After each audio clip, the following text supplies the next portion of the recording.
Hi friends, வணக்கம். என் பேர் Abhi. Welcome to Indian recipes Tamil. நம்ம இன்னைக்கு 4 வகையான சட்னி ரெசிபி எப்படி பண்ணுறதுன்னு பார்க்க போகிறோம். இது 4மே இட்லி தோசைக்கெலாம் பக்காவான காம்பினேஷனாக இருக்கும், ரொம்ப டேஸ்ட்டாக இருக்கும். இப்போ வாங்க இந்த 4 சட்னியும் எப்படி பண்ணுறதுன்னு வீடியோக்குள்ளே போய் பார்க்கலாம். ஃபஸ்ட்டு நம்ம பார்க்க போகிறது ஹோட்டல் ஸ்டைல் ரெட் சட்னி எப்படி பண்ணுறதுன்னு பார்க்கலாம். ஃபஸ்ட்டு இந்த ரெசிபி பண்ணுறதுக்கு ஒரு கடாய் சூடுபடுத்திக்கோங்க. அதில் நல்லெண்ணெய் சேர்த்துக்கோங்க. இந்த ரெசிபி பண்ணுறதுக்கு நல்லெண்ணெய் சேர்த்திங்கன்னா சுவை ரொம்பவே அருமையாக இருக்கும். 2 டேபிள் ஸ்பூன் அளவு நல்லெண்ணெய் சேர்த்துருக்கேன். எண்ணெய் நல்லா சூடானதுக்கப்புறமா 1 டீஸ்பூன் உளுத்தம்பருப்பு, 1 டீஸ்பூன் கடலைப்பருப்பு, இது ரெண்டுத்தையும் சேர்த்துட்டு இதை லேசாக வறுத்துக்கோங்க. அடுத்து இது கூட ஒரு கைப்பிடி அளவு பூண்டு, ஒரு சின்ன துண்டு இஞ்சி, இது ரெண்டுத்தையும் சேர்த்துக்கோங்க. இது ரெண்டும் சேர்க்குறதுனால ரொம்பவே சுவையாக இருக்கும், மணமாகவும் இருக்கும். ஒரு 10-12 பூண்டு பற்கள் சேர்த்தா போதும். இது கூடவே 7-8 வரமிளகாய் சேர்த்துக்கோங்க. உங்களுடைய காரத்துக்கு தகுந்த மாதிரி வரமிளகாயோடைய எண்ணிக்கையை நீங்கள் அதிகப்படுத்திக்கலாம். கூடவே ஒரு கொத்து கருவேப்பிலையும் சேர்த்துட்டு இது நல்லா வதக்கிக்கோங்க. லோ ஃப்ளேம்லேயே வச்சுட்டு வதக்கணும். இது நல்லா வதங்கினதுக்கப்புறமா இது கூட ஒரு பெரிய சைஸ் வெங்காயத்தை பொடியாக அரிஞ்சிட்டு சேர்த்துக்கோங்க.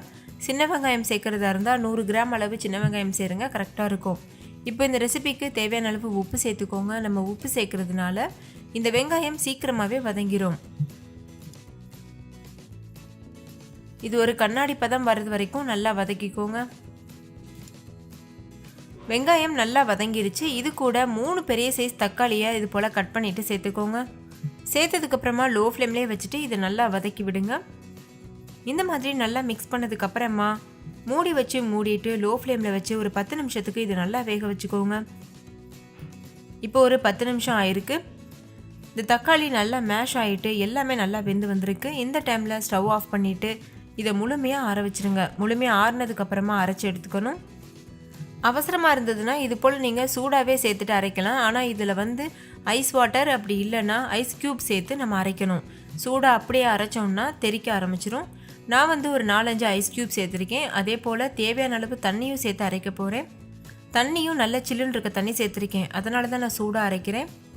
நல்லா அரைச்சதுக்கு அப்புறமா இது போல் ஒரு பவுலில் சேர்த்துக்கோங்க. அரைக்கும் போது உங்களுக்கு எந்த அளவுக்கு தண்ணி தேவைப்படுதோ அந்த அளவுக்கு நீங்கள் தண்ணி சேர்த்து அரைச்சிக்கலாம். பாருங்கள், இது கரெக்டான கன்சிஸ்டன்சி.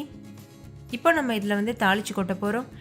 தாளிக்கிறதுக்காக ஒரு சின்ன தடுக்கா பேன் சூடுபடுத்திக்கோங்க. அதில் 1.5 டேபிள் ஸ்பூன் அளவுக்கு எண்ணெய் சேர்த்துக்கோங்க. நான் நல்லெண்ணெய் சேர்த்துருக்கேன். கூடவே 1 டீஸ்பூன் உளுத்தம்பருப்பு, 1 டீஸ்பூன் கடலைப்பருப்பு, 1 டீஸ்பூன் அளவுக்கு கடுகு, இது எல்லாத்தையும் சேர்த்துட்டு இது நல்லா பொரிய விடுங்க. கடுகு நல்லா பொரிஞ்சு வரணும். கடுகு நல்லா வெடிச்சதுக்கு அப்புறமா ஒரு 1/4 டீஸ்பூன் அளவுக்கு பெருங்காயத்தூள் சேர்த்துட்டு ஒரு கொத்து கருவேப்பிலையும் சேர்த்துருங்க. இப்போ ஸ்டவ் ஆஃப் பண்ணிவிட்டு நம்ம ஏற்கனவே அரைச்சி வச்சுருக்க சட்னியில் இதை சேர்த்துடணும். சேர்த்ததுக்கப்புறமா இதை நல்லா மிக்ஸ் பண்ணிக்கோங்க. அவ்வளோதான், நம்மளோட ஹோட்டல் ஸ்டைல் கார சட்னி சூப்பராக தயாராகிருச்சு. அடுத்து நம்ம வேர்க்கடலை சட்னி எப்படி பண்ணுறதுன்னு பார்க்கலாம். ஃபஸ்ட்டு இந்த ரெசிபி பண்ணுறதுக்கு ஒரு கடாய் சூடுபடுத்திக்கோங்க. அதில் 1 கப் அளவு நிலக்கடலை சேர்த்துக்கோங்க. இது 200 கிராம் அளவு நிலக்கடலை இருக்கும். இதை மீடியம் ஃப்ளேம்லேயே வச்சுட்டு நல்லா வறுத்துக்கோங்க. முழுமையாக வறுபட்டதுக்கு அப்புறமா நம்ம ஸ்விட்ச் ஆஃப் பண்ணிவிட்டு அதுக்கப்புறமா இதை நல்லா ஆற வைக்கணும். இப்போ பார்த்தீங்கன்னா தெரியும், இந்த தோல்லாம் தானாகவே எடுத்துகிட்டு வருது. ஸோ நல்லா வறுபட்டுருச்சு. இப்போ ஸ்டவ் ஆஃப் பண்ணிடலாம். இது ஒரு ஓரமாக இருக்கட்டும். அதுக்கப்புறமா அதே கடாயை மறுபடிக்கும் சூடுபடுத்திட்டு அதில் 1 டேபிள் ஸ்பூன் அளவு எண்ணெய் சேர்த்துக்கோங்க. நான் நல்லெண்ணெயில் செய்கிறேன், உங்களுக்கு விருப்பமான எண்ணெயில் நீங்கள் செய்யுங்க. இது கூடவே 1 டேபிள் ஸ்பூன் அளவு உளுத்தம்பருப்பு, 1 டேபிள் ஸ்பூன் அளவு கடலைப்பருப்பு, இது ரெண்டும் சேர்த்துட்டு மீடியம் ஃப்ளேம்லேயே வச்சு நல்லா வறுத்துக்கோங்க. இப்போ பாருங்கள், இது ரெண்டும் நல்லா வறுபட்டுருச்சு. இது கூட 5-6 பச்சை மிளகாய் சேர்த்துக்கோங்க. இதையும் மீடியம் ஃப்ளேம்லேயே வச்சுட்டு நல்லா வறுத்துக்கோங்க. இது கூட ஒரு சின்ன துண்டு புளி சேர்த்துக்கோங்க. ஒரு 1 இன்ச் அளவு புளி சேர்த்தா போதும். கூடவே 5-6 பூண்டும் சேர்த்துட்டு இதை நல்லா வறுத்துக்கோங்க. நல்லா வறுத்துட்டு ஸ்டவ் ஆஃப் பண்ணிவிட்டு இது ஒரு ஓரமாக வச்சு நல்லா ஆற வச்சுருங்க. இது ஒரு ஓரமாக இருக்கட்டும். நல்லா ஆறுனதுக்கு அப்புறமா ஒரு மிக்ஸி ஜாரில் நம்ம வறுத்து வச்சுருக்க கடலையை சேர்த்துக்கோங்க. கூடவே நம்ம ஏற்கனவே வறுத்து வச்சுருக்கிற உளுத்தம்பருப்பு, கடலைப்பருப்பு, அதுக்கப்புறம் பூண்டெல்லாம் இருக்குல்ல, அது எல்லாத்தையும் சேர்த்துருங்க. சேர்த்துட்டு தேவையான அளவு தண்ணி சேர்த்து நல்லா அரைச்சிட்டு வந்துடணும். நல்லா அரைச்சதுக்கப்புறமா ஒரு பாத்திரத்தில் சேர்த்துக்கோங்க. பாருங்கள், இந்த அளவு நல்லா நைஸாக இருக்கணும். இப்போ இதில் தாளிதம் சேர்த்துருங்க. நான் கடுகு, உளுத்தம்பருப்பு, கடலைப்பருப்பு, கருவேப்பிலை, அதுக்கப்புறம் வரமிளகாய் இதெல்லாம் சேர்த்து தாளித்து சேர்த்துருக்கேன். அதுக்கப்புறமா தேவையான அளவு உப்பும் சேர்த்துட்டு இதை நல்லா மிக்ஸ் பண்ணிக்கோங்க. மிக்ஸ் பண்ணிவிட்டு இதை தோசை இட்லி கூட நல்லா சுட சுட சர்வ் பண்ணுங்கள். அடுத்து நம்ம ஹோட்டல் ஸ்டைல் தேங்காய் சட்னி எப்படி பண்ணுறதுன்னு பார்க்கலாம். நான் சொன்னேன்ல அந்த சீக்ரெட்டான இன்க்ரீடியண்ட் அது இந்த கடலைப்பருப்பு தான்.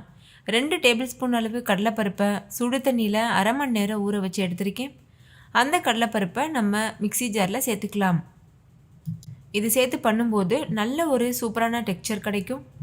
ஒரு அரை மூடி தேங்காவை சின்ன சின்ன பற்களாக துண்டு போட்டுட்டு இது போல் சேர்த்துக்கோங்க.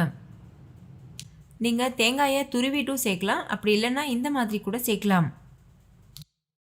இது கூடவே 2-3 பச்சை மிளகாய் சேர்த்துக்கோங்க. உங்கள் காரத்துக்கு தகுந்த மாதிரி பச்சை மிளகாயோட அளவை வந்து நீங்கள் குறைச்சிக்கலாம். இது கூட 2-3 கருவேப்பிலை சேர்த்துட்டு 2 டேபிள் ஸ்பூன் அளவுக்கு பொட்டுக்கடலை சேர்த்துக்கோங்க. தேவையான அளவு உப்பு சேர்த்துக்கோங்க. கூடவே நான் சொன்ன 2வது சீக்ரெட்டான இன்க்ரீடியண்ட் இந்த சர்க்கரை, 1 டீஸ்பூன் சர்க்கரை சேர்த்துக்கோங்க. இப்போ இது கூட 2-3 பல் பூண்டு சேர்த்துக்கோங்க. நான் வந்து தோலோடு சேர்த்துருக்கேன். கூடவே 2 சின்ன சைஸ் துண்டு வந்து இஞ்சி சேர்த்துக்கோங்க. உங்களுக்கு தேவைப்பட்டதுன்னா நீங்கள் ஒரு சின்ன துண்டு புளி கூட வச்சு அரைக்கலாம். நான் வந்து புளி வைக்கலை. தேவையான அளவு தண்ணி சேர்த்துட்டு இதை நல்லா வந்து நைஸாக அரைச்சி எடுத்துக்கோங்க. இதோட டெக்ஸ்சர் பாருங்கள் எவ்வளோ பெர்ஃபெக்டாக இருக்குது. நம்ம இன்னும் கொஞ்சம் கூட இதில் தண்ணி சேர்த்து நம்ம மிக்ஸ் பண்ணலாம். பவுலில் சேர்த்துட்டு அதுக்கப்புறமா தேவையான அளவு நம்ம தண்ணி சேர்த்துக்கலாம். இல்லை உங்களுக்கு கெட்டி சட்னி பிடிக்கும்னா இப்படியே கூட நீங்கள் தாளிச்சிட்டு சர்வ் பண்ணலாம். இந்த 2 இன்க்ரீடியண்ட்டும் சேர்த்து கண்டிப்பாக செஞ்சு பாருங்கள், பெர்ஃபெக்டாக வரும்.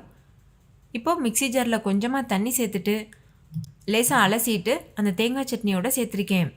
இப்போ ஒரு தடுக்கா பேன் வச்சுக்கோங்க. அதில் 1 டீஸ்பூன் எண்ணெய் சேர்த்துக்கோங்க. எண்ணெய் சூடானதும் 1 டீஸ்பூன் கடுகு சேர்த்துக்கோங்க. கடுகு பொரிஞ்சதும் கொஞ்சமாக உளுத்தம் பருப்பு, 2 வரமிளகா, 1 கொத்து கருவேப்பிலை இதெல்லாம் சேர்த்துட்டு நல்லா வதக்கிக்கோங்க. இப்போ இந்த தாளிதத்தை வந்து நம்ம சட்னியோட சேர்த்துருங்க.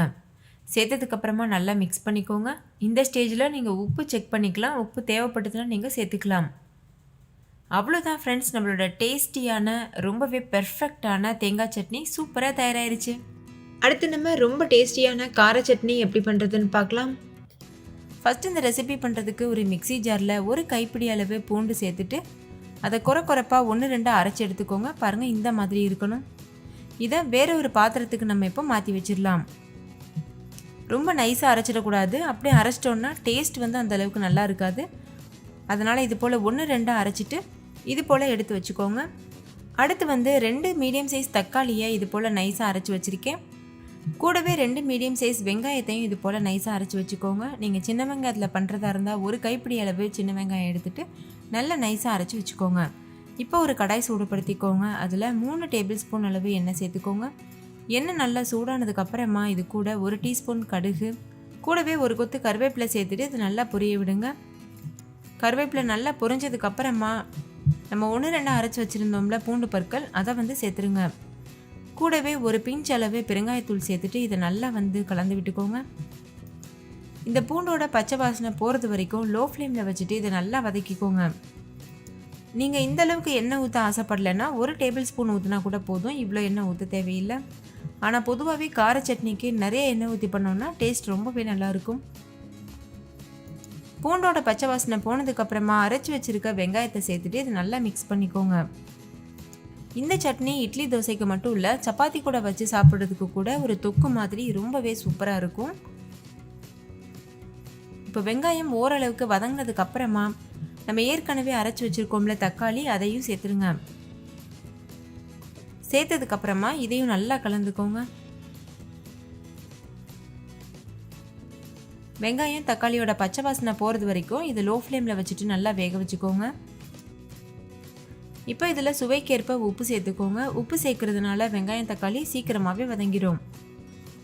உப்பு சேர்த்துட்டு இதை நல்லா மிக்ஸ் பண்ணிக்கோங்க. வெங்காயம் தக்காளி ஓரளவுக்கு வதங்கினதுக்கு அப்புறமா 1 டேபிள் ஸ்பூன் அளவு மிளகாய்த்தூள் சேர்த்துக்கோங்க. நான் வந்து காஷ்மீரி மிளகாய்த்தூள் சேர்த்துருக்கேன். இது காரம் கம்மியாக இருக்கும், கலர் நல்லா கொடுக்கும். உங்கள்கிட்ட நார்மல் மிளகாய்த்தூள் தான் இருக்குன்னா நீங்கள் வந்து உங்களுடைய காரத்துக்கு தகுந்த மாதிரி சேர்த்துக்கோங்க. ரொம்ப காரமாக இருக்கும்னா அரை டேபிள் ஸ்பூன் அளவு போட்டால் கூட போதும். இப்போ இதை நல்லா கலந்ததுக்கு அப்புறமா தேவையான அளவு தண்ணி சேர்த்துட்டு நல்லா மிக்ஸ் பண்ணிக்கோங்க. நான் வந்து மிக்ஸி ஜார் அலசிட்டு சேர்த்துருக்கேன். நல்லா கலந்ததுக்கப்புறமா லோ ஃப்ளேமில் வச்சுட்டு மூடி போட்டு மூடிட்டு 5லேருந்து 10 நிமிஷத்துக்கு லோ ஃப்ளேமில் வச்சு வேக வச்சுக்கோங்க. சட்னி கொதிக்க ஆரம்பித்ததுக்கு அப்புறமா மூடி போட்டு மூடிடுங்க. அதுக்கப்புறம் ஒரு 5லேருந்து 10 நிமிஷம் வேகட்டும். இப்போ 10 நிமிஷம் ஆயிடுச்சு. சட்னி நல்லா வெந்துருச்சு. எண்ணெயெல்லாம் கூட நல்லா பிரிஞ்சு வந்திருக்கு. இந்த ஸ்டேஜில் 1 டீஸ்பூன் அளவு வெல்லம் சேர்த்துக்கோங்க. நான் நாட்டு சக்கரை சேர்த்துருக்கேன். நீங்கள் நார்மல் வெல்லம் கூட சேர்க்கலாம். வெல்லம் எதுக்காக சேர்க்குறோன்னா, பொதுவாகவே ரொம்ப காரசாரமான ரெசிபீஸில் கொஞ்சமாக வெல்லம் சேர்த்தோன்னா டேஸ்ட் ரொம்பவே அருமையாக இருக்கும். அதுக்காக சேர்த்துருக்கோம். உங்களுக்கு இந்த இனிப்பு சுவை பிடிக்காதுன்னா நீங்கள் ஸ்கிப் பண்ணிடலாம். வெல்லம் சேர்த்து நல்லா கலந்ததுக்கப்புறமா ஸ்டவ் ஆஃப் பண்ணிவிட்டு சர்வ் பண்ணிடுங்க.